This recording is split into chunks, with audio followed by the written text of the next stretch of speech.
That's right. A considerable feat that Ukraine seems to have achieved here, pulling off this deal between the United States, a deal that just a few weeks ago seemed in jeopardy. You may remember the Ukrainian President Volodymyr Zelensky was here in Washington. The thinking was that that was to sign the deal about 6 or so weeks ago. But of course, that ended up with that bust-up in the Oval Office between President Zelensky and President Donald Trump, with President Zelensky being asked to leave the White House. At that time, we thought the deal was dead and buried. But since then, there have been negotiations, and negotiations that have worked in Ukraine's favour.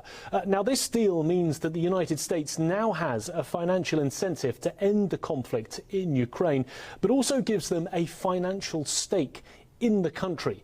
So a joint investment fund between the US and Ukraine will be started, and the two of them together will be working to mine these minerals and at the same time working to provide economic structure in the country that could help to lead to the rebuilding of the country after the war has ended. Scott Bessent, the Treasury Secretary, pointed out that this was a partnership that he said showed that there was clearly an agreement between the Trump administration that was committed to a peace process centred on a free, sovereign and prosperous Ukraine over the long term. Importantly, though, there are no security guarantees within this deal, something that President Zelensky had been pushing for.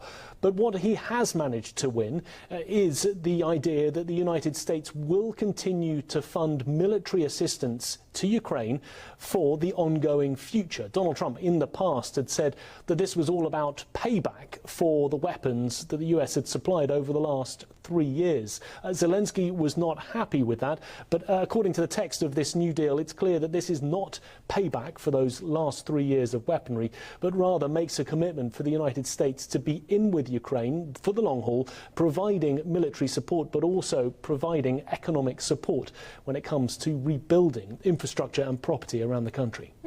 Nick, so this is certainly a completely new deal, because as you rightly state, before, what we heard from Volodymyr Zelensky was that for him they wanted certain securities. At the time it was some sort of military assistance that would continue from America, and we heard from President Donald Trump that that would not be the case, as you rightly state, that for America this was going to be payback for all the military support. But then now here we are. It sounds as that it essentially has become that America now is going to continue to support the Ukraine.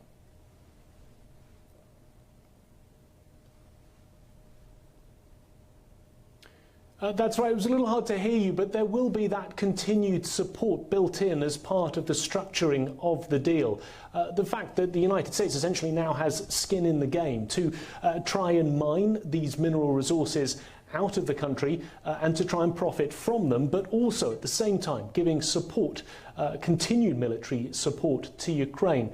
It's also worth noting that this goes perhaps beyond the original rare earths deal that Donald Trump was proposing. There are dozens of critical minerals listed in this, but also natural resources, including gas and oil, copper and gold, that the United States would be involved in trying to extract from the country with the support of Ukraine. So very much a joint venture between the two countries, which in theory both sides are saying will benefit them, and is not, as President Zelensky was previously saying several weeks ago along the lines of the former iteration of this deal, that he was selling out his country. It clearly is that Ukraine no longer feels that, and we're happy to ink this deal in Washington. So most certainly this time around, the conversation around whether President Volodymyr Zelensky has a mandate is one that has been answered. There is great support for this agreement.